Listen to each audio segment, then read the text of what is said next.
Hi everyone, I am Aditi Rana. इस video में हम डिस्कस करेंगे history and development of education in India, यानी भारत में किस तरीके से शिक्षा का विस्तार हुआ, शिक्षा से संबंधित कौन कौन से आयोग बनाए गए, कौन कौन सी समितियों का गठन हुआ, ये सब हम पढ़ेंगे।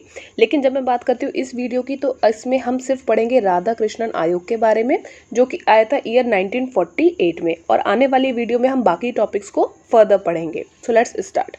सबसे पहले बात करते हैं यूनिवर्सिटी एजुकेशन कमीशन यानी कि यूईसी की, जिसे हिंदी में आप कहोगे विश्वविद्यालय शिक्षा आयोग। इसका गठन किया था 1948 में और इसे राधा कृष्णन कमीशन के नाम से भी जाना जाता है। अब देखते हैं कि राधा कृष्णन कमीशन इसे क्यों कहा जाता है।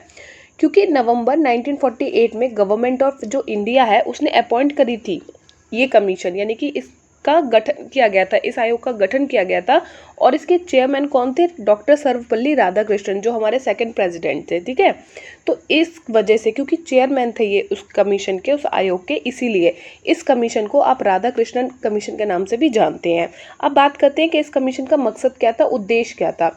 इसका उद्देश्य था कि क्या क्या प्रॉब्लम्स है यूनिवर्सिटी में, जो विश्वविद्यालय है वहाँ पे जो शिक्षा है उसमें क्या क्या समस्याएं आ रही हैं, ठीक है, भारत के अंदर।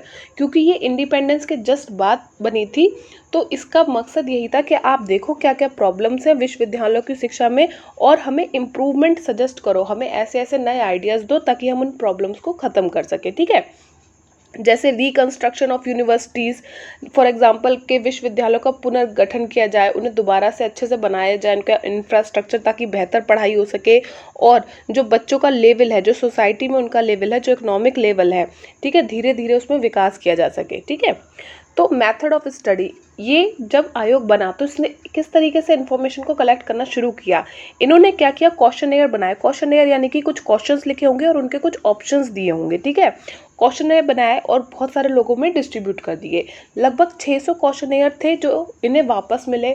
तो उसके बेसिस पे वहाँ जो लोगों ने सजेस्ट किया कि हमें विश्वविद्यालय में ये समस्याएं हैं, उसके बेसिस पे इन्होंने सजेशन दिए सरकार को। दूसरी बात, इन्होंने क्या किया, ये कई यूनिवर्सिटियों में गए, ठीक है, और वहाँ पे इन्होंने इंटरव्यू लिया बहुत सारी टीचर्स का, बच्चों का, और वहाँ पे जो जो स्टाफ काम करता था उनके भी इंटरव्यू लिए गए और समझा गया कि उन्हें किस तरीके की समस्याएं। उसके बाद जो रिपोर्ट है उसे 1948 में सबमिट कर दिया गया। लेकिन दो रिपोर्ट्स थी, तो पहली रिपोर्ट को 1948 में सबमिट किया गया, नवंबर में ही तो ये आयोग बना था, तो उसी साल एक रिपोर्ट सबमिट कर दी गई और एक अगले साल करी गई। ठीक है, नेक्स्ट अब देख लेते हैं कि क्या क्या पॉसिबल क्वेश्चन यहाँ से बन सकते हैं। फर्स्ट क्वेश्चन बन सकता है कि 1947 के बाद सबसे पहले कौन सा कमीशन आया। तब आप बताओगे कि राधा कृष्णन कमीशन आया। ठीक है, आज़ादी के बाद सबसे पहला जो कमीशन आया वो था राधा कृष्णन कमीशन, जो कि शिक्षा से संबंधित था। ठीक है, तो इसे ये भी कहा जाता है first education commission of independent India. ठीक है, इस कमीशन का अन्य नाम क्या है, इसे दूसरे किस नाम से जाना जाता है, तो इसका दूसरा नाम है यूनिवर्सिटी एजुकेशन कमीशन। ठीक है, तो यानी कि विश्वविद्यालय शिक्षा आयोग के नाम से भी इसे जाना जाता है। अब बात आती है कि इस कमीशन का गठन कब हुआ, किस साल आया था ये, तो ईयर था 1948।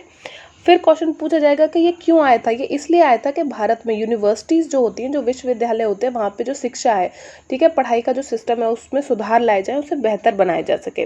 फिर पूछा जाएगा कि इसके चेयरमैन कौन है, तो आप इजीली बता दोगे डॉक्टर सर्वपल्ली राधाकृष्णन इसके चेयरमैन है। किसके चेयरमैन है? राधाकृष्णन कमीशन के। ओके, इस वीडियो में इतना ही। अंत तक देखने के लिए शुक्रिया।